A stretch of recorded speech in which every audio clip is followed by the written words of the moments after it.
mereka juga harus dikasih tahu bahwa ketika orang sudah menjadi korban kekerasan seksual itu dampaknya sangat panjang.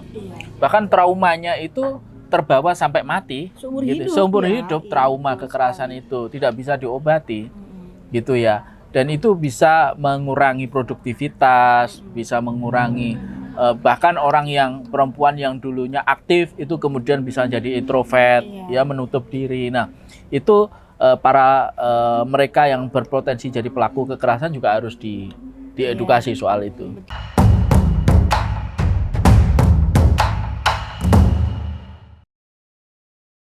Betul sekali. Karena kan sampai saat ini gitu ya, kekerasan seksual itu terus tinggi ya di Banten juga pada khususnya gitu di Banten, karena kita di Banten gitu ya. Selain di Banten juga terus kemarin juga beberapa kali di Banten tuh ada kasus pelecehan seksual pada perempuan disabilitas. Oh iya. Iya, Capu. Jadi itu kan sangat menyedihkan ya. Maksudku di mana peran keluarganya, lingkungan gitu. Kenapa gitu? Kenapa itu kan yang harus kita edukasi tadi bilang bahwa orang-orang yang berpotensi untuk jadi pelaku gitu loh. Ya, jadi sebenarnya Mbak Mita kalau terkait dengan korbannya adalah perempuan dengan disabilitas, itu kan ada stigma stereotype di dalam masyarakat kita bahwa perempuan disabilitas itu mereka adalah perempuan yang lemah, begitu ya.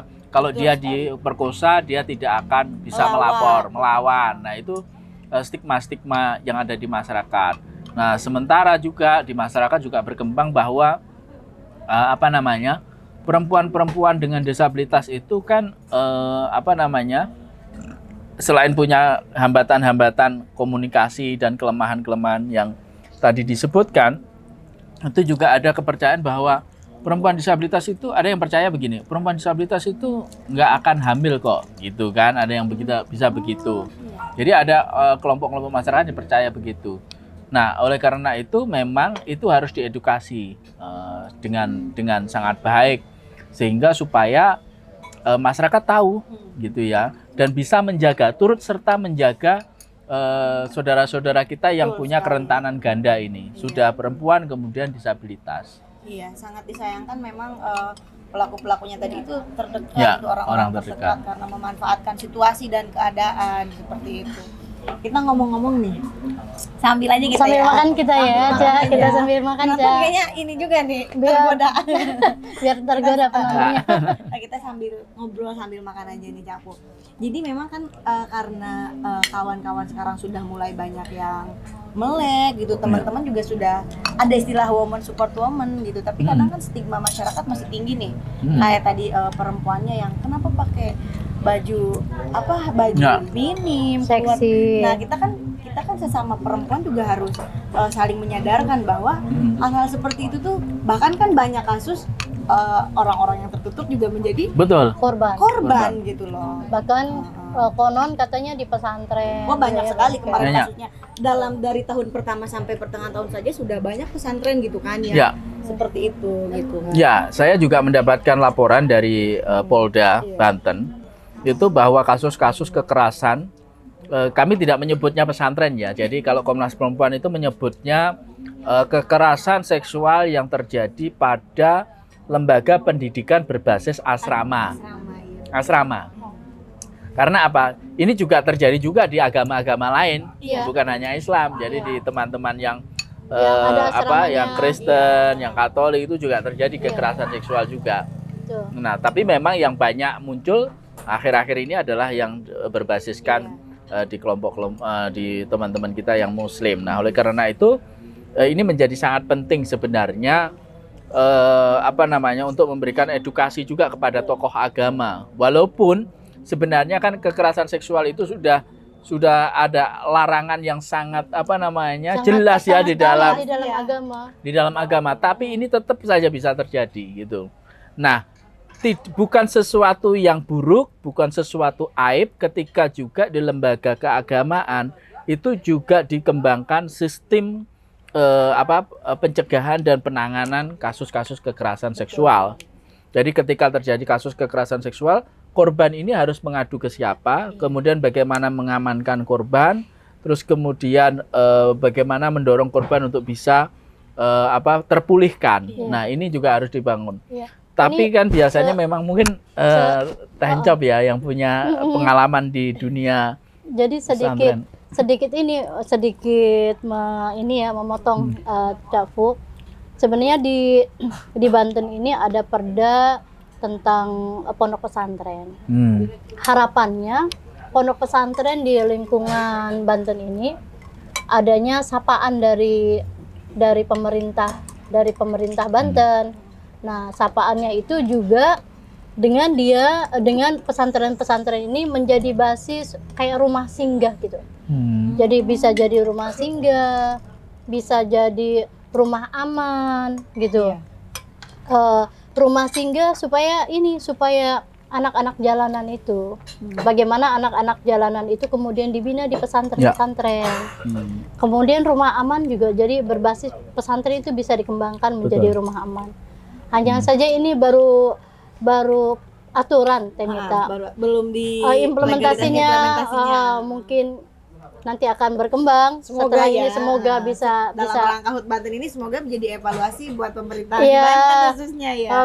mudah-mudahan bisa terlaksana. Iya, semoga saja. Iya. Ya tentu saja pemerintahnya juga ikut terlibat dalam pembangunan rumah singgah dan lain sebagainya. Sehingga ada kolaborasi antara masyarakat dengan pesantren gitu. Kemudian persoalan-persoalan pesantren yang berbasis nilai-nilai keagamaan ini bagaimana menanggapi, bagaimana memecahkan yang disebut dengan dalam tanda kutip penyakit masyarakat gitu. Betul. Ya, memang ini pekerjaannya tidak bisa dilakukan oleh satu pihak ya. Jadi harus bersinergi dengan pihak-pihak yang lain. Oleh karena itu memang saya mendukung sekali ketika di Dewan itu juga berinisiatif membuat perda-perda. Nah, di mana perda-perda untuk menciptakan lingkungan yang aman bagi perempuan, anak dan disabilitas ini secara jelas menyebutkan keterlibatan aktif dari Oh. berbagai macam pihak. Itu baik dari pemerintah, kemudian masyarakat, organisasi ya, dan juga yang seringkali kita lupa itu adalah pengusaha. Dunia usaha. Karena perlu diketahui juga kekerasan terhadap perempuan di tempat kerja itu juga tinggi. Sangat tinggi terjadi juga. Ada karyawan ya. Betul. Itu banyak yang tidak terlaporkan juga gitu kan, hal seperti itu. Semoga saja setelah ini bisa jadi bahan evaluasi. Lagi-lagi saya menyebutkan ini bisa jadi bahan evaluasi sebagai perempuan gitu, karena kita tadi itu butuh ruang aman untuk berkarya gitu. Betul. Untuk bisa mengembangkan diri kita, butuh rasa aman gitu, kayak keluar malam seperti ini, tuntutan pekerjaan dan lain-lain seperti itu.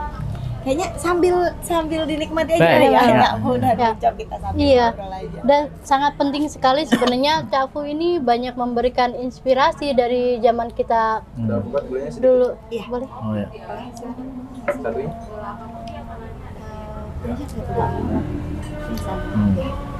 Mungkin bisa Cak Fu ini banyak memberikan inspirasi mengenai difabel. Iya.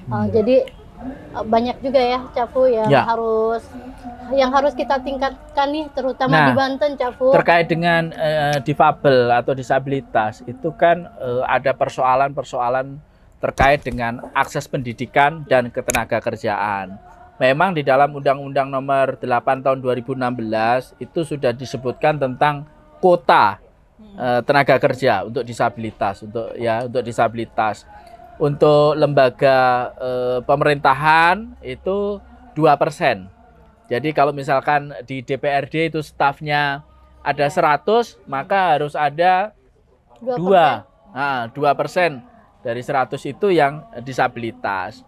Nah, berikutnya kalau di swasta itu hanya 1 kotanya ya, 1%. Nah, masalahnya ketika dibuka lowongan itu ternyata yang daftar sedikit. Mengapa? Karena pendidikan saudara-saudara kita yang disabilitas itu sangat terbatas. Jadi menurut data Susenas menurut Riskesdas ya, tahun 2016 itu menyebutkan bahwa teman-teman disabilitas itu hanya sekitar 46% yang bersekolah, dan 60%-nya itu adalah pendidikannya sampai SD saja. Selebihnya itu SMP dan SMA. Nah, kalau datanya saja seperti ini, maka sebenarnya kita bisa tahu mengapa ketika dibuka lowongan kok yang daftar sedikit. Ya karena tidak memenuhi syarat. Karena persyaratannya melamar pekerjaannya kan harus pendidikan S1, minimal D3. Kalau cuma lulus SD gimana? Pada akhirnya kepentok lagi. Nah, oleh karena itu ini pemerintah daerah termasuk Dewan itu juga harus mendorong berkembangnya lembaga-lembaga pendidikan inklusif bagi saudara-saudara kita disabilitas supaya mereka juga bisa nanti bekerja. Kalau bekerja, saudara-saudara kita disabilitas itu bisa bekerja produktif, itu sebenarnya juga akan meningkatkan income per kapita dari masyarakat gitu ya. Dan itu mengurangi beban pemerintah daerah sebenarnya untuk program-program jaminan sosialnya, kan tidak perlu karena mereka sudah bisa hidup sendiri. Sudah berdaya. Ya, sudah berdaya. Nah, ini yang harus dikembangkan sebenarnya. Melalui apa tadi? Melalui sistem pendidikan. Yang berikutnya saya juga usul nanti infrastrukturnya diperbaiki. Jadi akses di jalannya, akses transportasi umumnya, pasarnya. Ini ada kesalahan kesalahan dari dulu. Jadi orang kan selalu bilang, "Loh, teman-teman disabilitas itu sudah kita latih loh, sudah kita latih bikin kue, kita latih menjahit, tapi mereka nggak berkembang.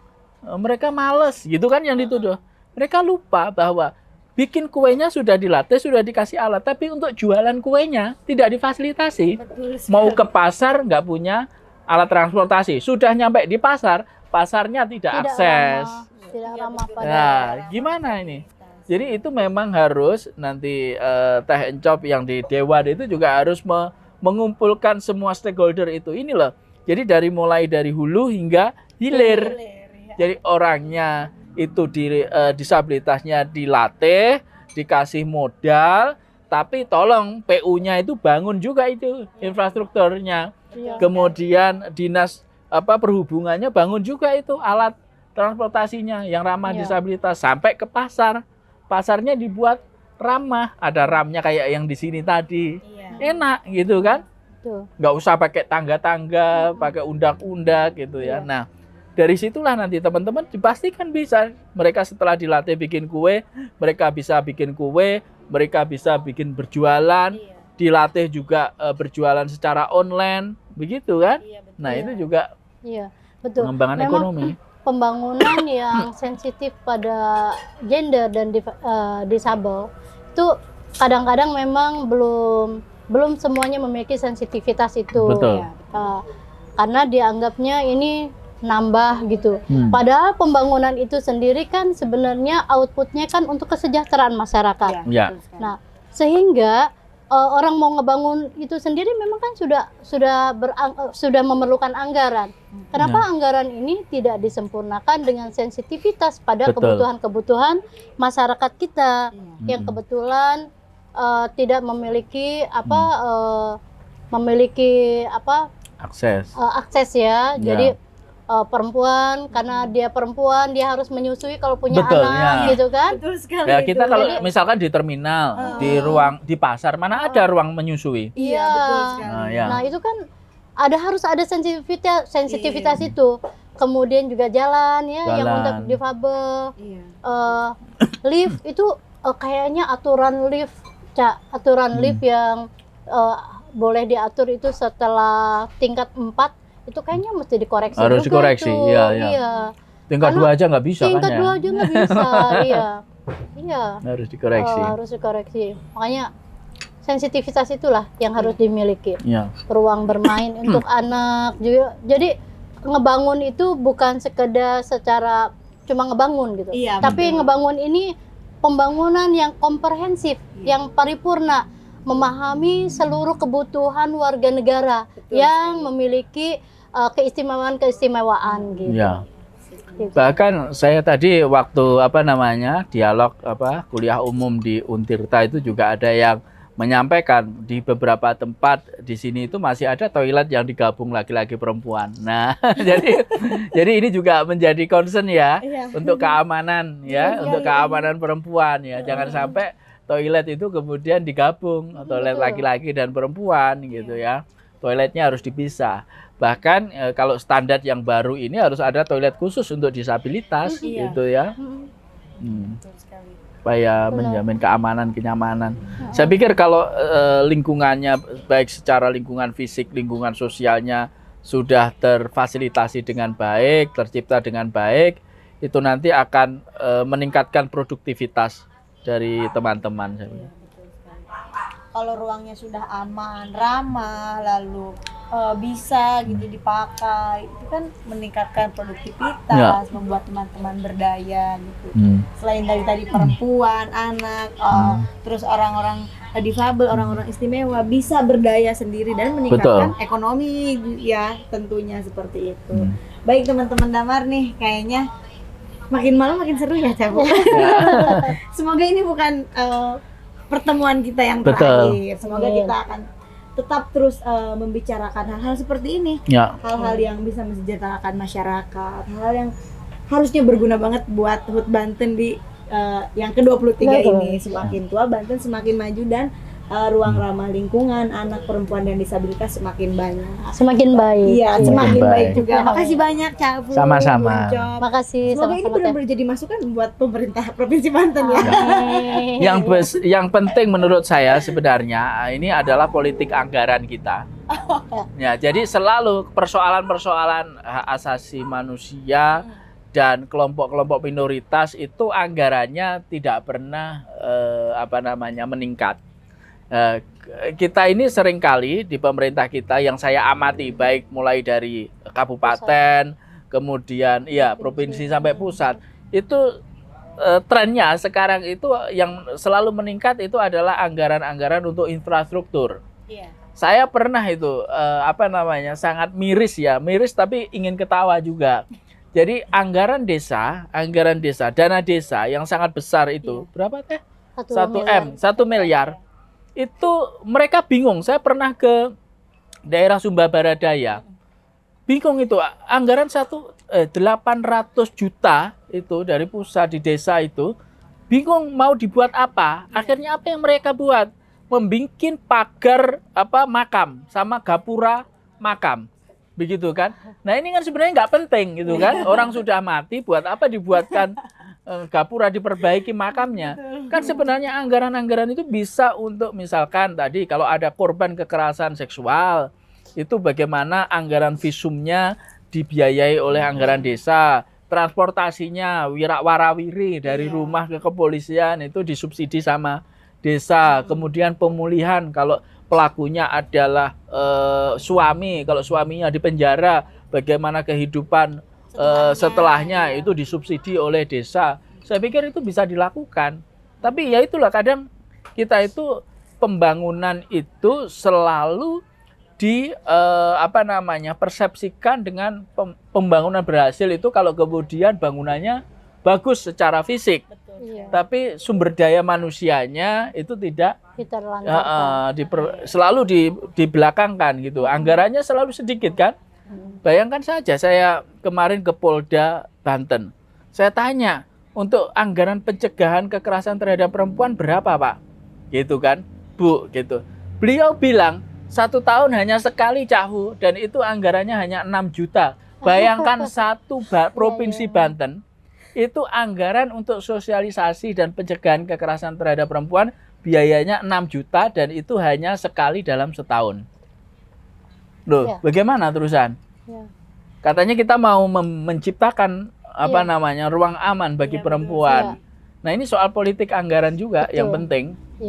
Jadi bagaimana pemerintah nanti dari Dewan, saya berharap ya dari Dewan titip sama Teh Encop ini bagaimana anggaran-anggaran terkait dengan perempuan, pemberdayaan perempuan, akses untuk disabilitas itu ditingkatkan juga.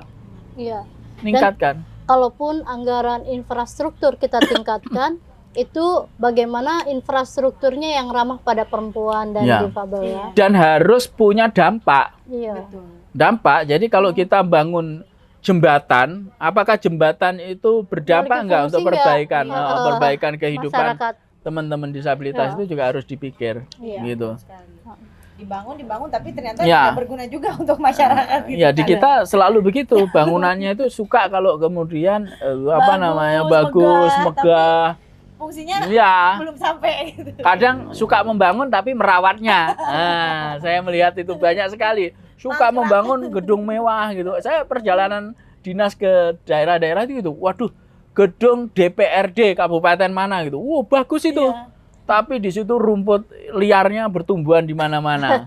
Bangun masjid megah banget gitu ya. Tapi sudah tidak terawat. Nah, kita itu suka bangunnya tapi merawatnya Iya, betul. susah Iya, gitu. betul. Saya pikir pembangunan sumber daya manusia harus digalakkan ke depan. Baik, terima kasih banyak Cak Fu dan Teh Encok. Ya, sama-sama. Gimana ya, ini sebenarnya masih pengen ngobrol, cuma kayaknya waktunya mepet. Semoga Baik. ini bukan pertemuan terakhir ya. Baik, Teh. terima kasih. Kita harus tetap membahas hal-hal seperti Ya. ini gitu. Makasih banyak sekali lagi Teh Encok menyempatkan waktu, dan Cak Fu Baik. juga. Semoga tetap sehat selalu untuk kita semua. Amin, terima kasih. Semoga penonton Damar juga tergugah hatinya. Iya. Iya. Maksudnya semakin melek juga terhadap hal-hal yang sudah kita bicarakan tadi. Baik, sekali lagi terima kasih banyak mungkin Makasih. untuk obrolannya sampai di sini saja. Buat teman-teman Damar, boleh dong closing statement dari Capu untuk Ya. teman-teman. Baik, terima kasih kepada seluruh sahabat-sahabat Damar di seluruh wilayah Banten. Saya mengharapkan bahwa partisipasi dari sahabat Damar untuk turut serta menciptakan lingkungan yang aman dan ramah bagi perempuan dan juga disabilitas dengan cara kita mencegah kekerasan terhadap perempuan, dan jangan takut untuk bersuara ketika Anda mengalami atau melihat terjadi kekerasan terhadap perempuan. Silahkan laporkan kepada pihak yang berwajib, termasuk juga kepada Komnas Perempuan. Baik, terima kasih banyak Cak Fu. Boleh Teh Encok juga Ya, baik. menyampaikan. Siap, sahabat Damar Banten. Tadi kita sudah ngobrol-ngobrol, tinggal ayo kita bergerak bersama-sama. Lakukan apa yang bisa teman-teman lakukan. Jangan mikir besar-besar, tapi apa yang konkret bisa kita lakukan, walaupun itu mungkin dianggap kecil. Siap, makasih banyak. Sekali lagi, aduh rasanya berat sekali untuk mengakhiri pembicaraan malam hari ini. Karena seru banget. Terima kasih teman-teman Damar. Jangan lupa like, komen, dan subscribe. Bagikan video ini ke teman-teman terdekat. Terima kasih. Wassalamualaikum warahmatullahi wabarakatuh.